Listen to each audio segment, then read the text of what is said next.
I'm not what you would call the smartest consumer in the world when it comes to products that concern me. Like, for instance, I need some shampoo. People staring, people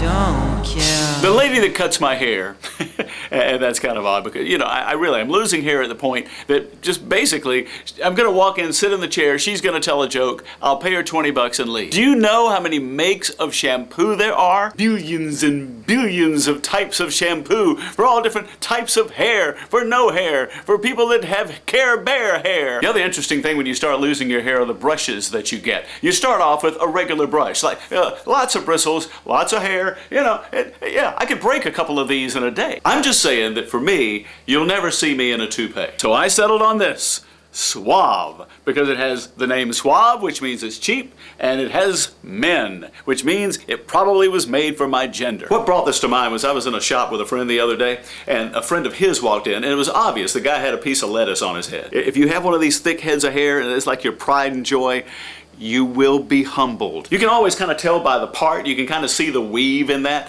And the problem is, when you have a toupee, nobody's talking about it to you, but they're all talking about it behind your back. But then as Mr. Hairline starts to recede, you move to this. You can almost, can you see through this? So you can almost see through it.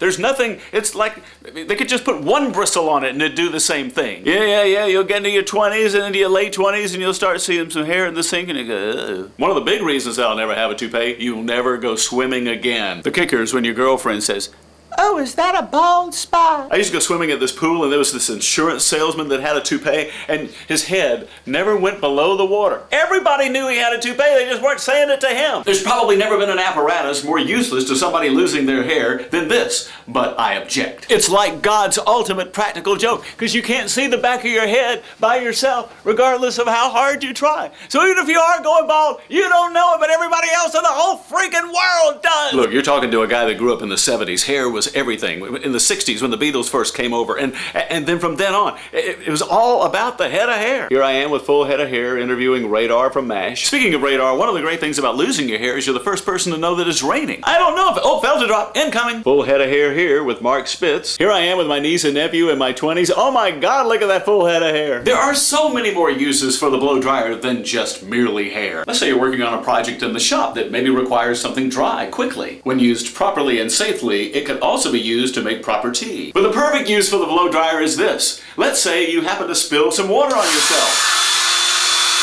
And then we move to the present, where you don't need a brush at all. Correct. Eventually, you just get one of these and just beat yourself about the head with it because that's about as much good as it'll do. If you're lucky, the blood will harden and it'll actually make you look like you have more hair. This is so gonna fall off.